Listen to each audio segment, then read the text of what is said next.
Salut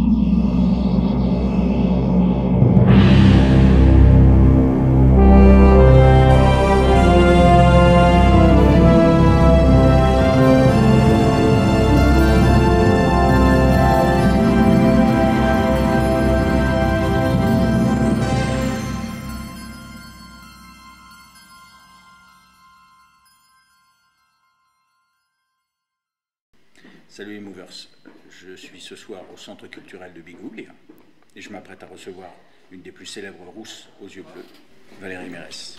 Valérie Mérès, merci beaucoup de nous recevoir, c'est vraiment très gentil de votre part, surtout que vous sortez d'une représentation. Je sors de scène, oui. Ouais, vous sortez de scène, d'ailleurs vous avez rencontré un joli succès et je peux vous dire, moi qui étais dans la salle, que les gens sont très contents et on a eu d'ailleurs des petits commentaires en disant que la pièce était très réaliste. Ah bah c'est une très très belle pièce, c'est l'adaptation d'une pièce anglaise. Ouais. Et c'est vrai, c'est une femme qui s'est oubliée, c'est une femme qui a laissé la vie un peu l'écraser, quoi. Son mari la regarde plus, ses enfants sont partis et elle est toute seule dans sa cuisine. Voilà. Mais ça n'empêche pas que c'est drôle, c'est ça qui est bien, c'est que c'est drôle et émouvant. On passe par différentes phases, tout à fait. Alors, moi je voudrais revenir sur votre carrière. Dans les années 70, oui, alors vous avez débuté avec la troupe du Splendide, Oui. Que vous avez ensuite quitté pour vous lancer dans une carrière d'actrice. Quelles étaient vos réelles motivations à ce moment-là? Depuis que je suis toute petite, je voulais être actrice, donc ce qui me faisait rêver, c'était beaucoup le cinéma. Donc de toute façon, j'aurais fait n'importe quoi pour qu'on me voie, pour jouer, quoi. Et quand j'ai démarré au Splendide, j'adorais ça. Mais quand j'ai rencontré Agnès Varda qui m'a proposé un très très très beau rôle au cinéma, bon ben là j'ai choisi le cinéma et puis après un film en amenant un autre, c'est le cinéma qui m'a happée, quoi. Et ça m'a beaucoup plu parce qu'au départ c'était ça que je voulais faire. Et puis la vie a des méandres, etc. Et maintenant que je suis une actrice un petit peu plus mature, si on peut dire, je suis revenue au théâtre et comme par hasard, ça me plaît vachement. Oui, comme par hasard. Justement, les années, vous avez les 70, les années 80, alors ça a été vraiment de l'explosion. Voilà, La célébrité, notamment dans des comédies qui, à l'époque, ont super bien marché avec Banzai, etc. Et les têtes d'affiche, c'était les stars du moment.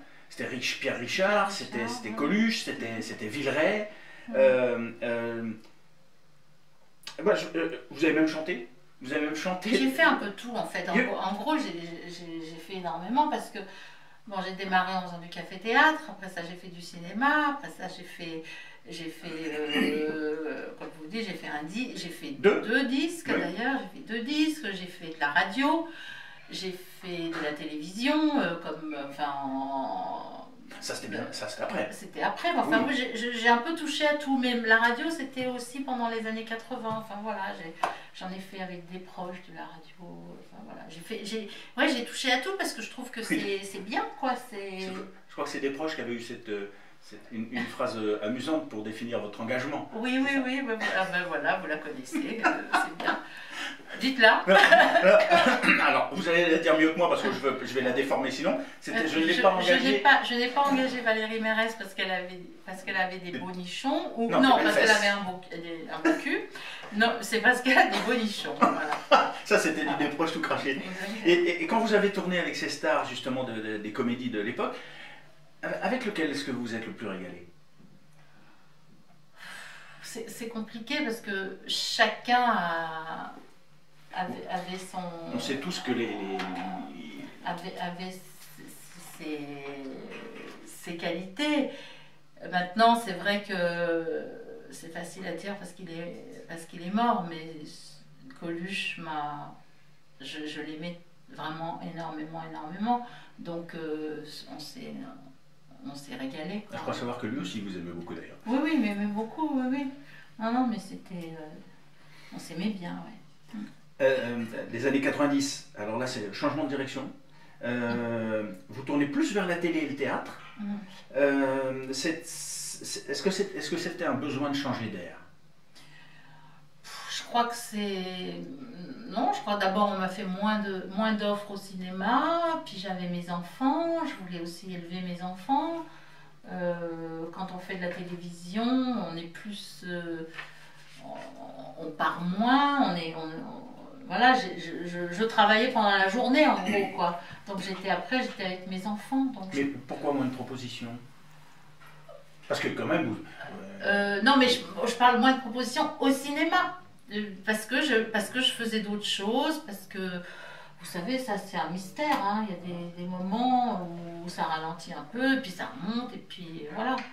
J'ai toujours travaillé, mais c'est vrai qu'il y a eu d'abord le cinéma, après le théâtre, la télévision, la radio, enfin tout ça. C'était un petit peu en même temps que le théâtre aussi, donc voilà. Mais c'est vrai que ça m'a permis d'élever mes enfants bien, et voilà. Justement, vous en aviez assez de ces rôles souvent légers, parce que à un moment donné, c'était la jeune fille jolie, sexy, on va dire limite stupide, mais qui a une plastique magnifique. Mais pas stupide. Ah, dans certains films. Voyez Le Coup du Parapluie par exemple, il n'y a qu'à la fin qu'on apprend justement qu'elle est. Eh ben oui, mais elle est tout sauf stupide. Donc, mais pendant tout le film. Voilà. Mais moi j'ai toujours eu beaucoup de tendresse pour ce genre de personnage. Vous aimez les jouer? Parce que quand j'étais petite, c'était ces personnages-là que je voulais jouer. Ah oui. Donc du coup, j'ai eu la chance d'en avoir d'autres aussi. Bien sûr. Mais j'aime bien ça. Et au théâtre, il y a quelques années, j'ai joué Pouic Pouic. Et c'est pareil, c'était une femme qui avait été jouée par Jacqueline Maillan il y a des années. Et moi, ce rôle, je l'aimais parce qu'elle était un peu barrée. C'était une femme qui aimait son mari, et qui, pour aimer son mari, ben, tout ce qu'on lui disait, elle le croyait. Mais c'est pour être heureuse qu'elle faisait ça. Donc voilà. Moi, je trouve que dans ce genre de personnage, il y a une réelle tendresse, et j'aime bien ce genre de personnage. On parle récompense du métier, parce que vous avez été nominée 3 fois. Une fois pour le César de la meilleure actrice dans un second rôle, Repérage. 2 fois dans le Molière, c'est ça? Je ne me trompe pas, voilà. Pour, second rôle pour Surprise de l'amour et Roméo et Juliette. Qu'est-ce que vous pensez de ce type de récompense? Oh, bah, c'est formidable pour son ego. Non, parce que c'est vrai que ça fait un plaisir fou d'être reconnu par ses pairs. Voilà. Mais en même temps, ça veut pas dire grand-chose, parce que y a des rôles pour lesquels on est nominé, ou on n'est pas forcément... Enfin, il y a d'autres rôles où on n'est pas nominé, où on est bien mieux que ceux pour lesquels on a été nommé. Donc, vous préférez être reconnu par vos pairs ou par le grand public? Ah ben, l'essentiel c'est le public quand même. Hein. L'essentiel c'est le public, mais ça fait très très plaisir. Moi, ça me fait très plaisir quand une actrice me dit qu'elle m'aime, qu'elle me trouve bonne actrice. Ça me fait très plaisir aussi. Mais l'important c'est le public. Hein. Je vais revenir à Partir en Grèce, la pièce dont vous sortez de scène. Vous avez déclaré: j'ai fait cette pièce pour ma mère et ma soeur. Oui. Oui, parce qu'elles sont mortes, qu'elles ne sont jamais parties en Grèce. Façon de parler, hein. On peut partir en Corse, on peut partir ailleurs. Voilà, elles ont eu un cancer pendant la cinquantaine, et je suis sûre que si elles avaient moins subi une vie... Voilà, moi c'est ma façon de raisonner. Hein. Voilà. Donc c'est vrai que la première partie, je pense beaucoup à ma sœur, et la deuxième partie, je pense beaucoup à moi. Moi je pars, moi. Justement, vous avez déclaré être une féministe convaincue. Oui.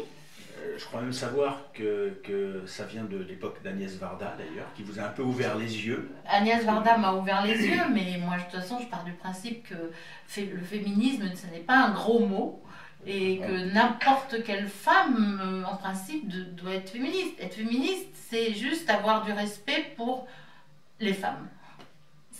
Voilà. vouloir le mieux pour les femmes. C'est... Jusqu'où peut aller votre engagement là-dessus? Je sais pas, je pense que c'est aussi ma façon de vivre qui l'est. Je n'ai pas eu... Enfin voilà, c'est pas vraiment à moi de le dire, c'est les gens autour de moi qui ressentent ça. J'ai une façon de vivre voilà, je suis pas... Mais vous savez, c'est des choses, il faudra en parler pendant des heures parce que c'est compliqué à expliquer, mais voilà, j'avais une mère qui était très soumise à mon père et moi, je trouvais ça épouvantable, quoi, voilà. Vous n'avez jamais été soumise à un homme? Non, non. C'est-à-dire que quand il n'était pas content, je me disais, bah, casse-toi. Hein. D'ailleurs, je crois savoir d'ailleurs que ça n'est jamais arrivé puisque c'est toujours vous qui êtes parti. Oui, justement. Voilà. C'est vrai. Voilà. Vous êtes vachement renseigné. Hein. Oui, je connais mon travail. Alors, vous avez sorti une autobiographie intitulée Quand je serai grande, je serai actrice américaine. Voilà. C'était une thérapie? C'est vrai qu'un petit... Enfin, ça a toujours... Quand on se raconte, ça a un petit côté thérapeutique parce qu'on revient aux sources, etc. Donc, je peux vous répondre un peu oui, mais enfin, pas que ça. Pas que ça. Mais oui, ça remue de se remémorer tout. Et d'ailleurs, dedans, il y a des trucs, ça n'a pas dû faire plaisir à tout le monde. Il y a des petites... Oh, c'est jamais agressif, hein, mais... Non, mais en fait, je dis ma vérité. Voilà. Maintenant, vous savez, notre vérité, c'est pas forcément la vérité de quelqu'un d'autre. Oui, tout à fait, mais voilà. je pense notamment à l'époque du Splendide. Oui. Par exemple, au fait que Marianne Chazelle ne vous citait jamais pour le début du Splendide, alors qu'en fin de compte, c'est vous qui étiez au début du Splendide. Oui, mais elle aussi, mais on était toutes les deux, oui, pas Josiane. Et voilà, et oui, et Josiane Basco est arrivée après. Après, elle m'a remplacée quand je suis partie pour faire le film d'Agnès Varda. C'est ça. C'est très bien de rétablir la vérité comme ça. Je voudrais savoir, vous avez déclaré dans une interview qu'à une époque, vous auriez aimé qu'on vous dise que vous êtes une putain d'actrice. On a plus tendance à dire quand vous n'êtes pas quand vous êtes une bombasse, les gens ont du mal à vous dire que vous êtes une grande actrice.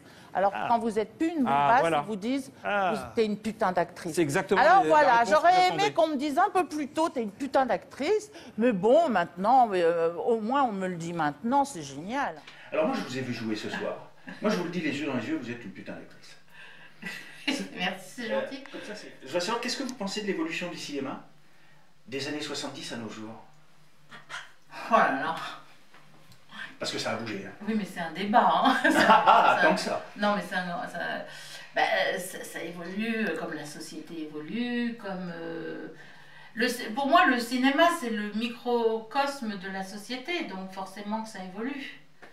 Ce que je regrette du cinéma des années 70-80, c'est qu'il y avait des petits films, petit budget, des grands films et des films moyens. Je parle des budgets. Hein. Et que maintenant, c'est ou des petits films à petit budget ou des grosses machines. Il n'y a plus beaucoup de films moyens. C'est dû à quoi? Ben, je sais pas. Soit on met plein d'argent dans un film, soit on n'en met pas. Donc il n'y a pas... et ça, je trouve ça dommage, parce qu'il y a eu des très chouettes films qui sont maintenant devenus cultes. C'est vrai, quand bien on après. pense au film de Lautner, qui était plus ou moins un petit peu regardé comme ça, et maintenant c'est devenu culte, tous ces films-là. C'est vrai, c'est vrai. Justement, avec votre expérience, qu'est-ce que vous donneriez comme conseil à une jeune actrice maintenant qui débute? Parce que vous, c'est un petit peu l'époque de l'insouciance. Oui, les années 70, c'était l'insouciance. Ouais. Maintenant... Ah ben elles sont beaucoup. Hein. Elles sont beaucoup, les jeunes actrices.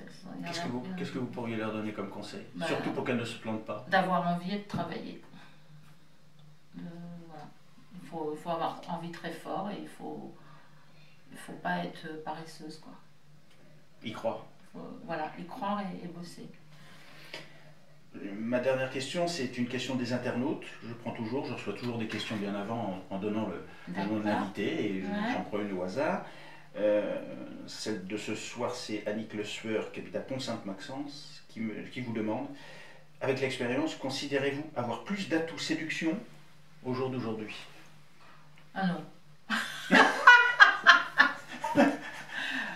Non, l'atout séduction, je pense qu'une femme, c'est à 35 ans qu'elle a le plus de...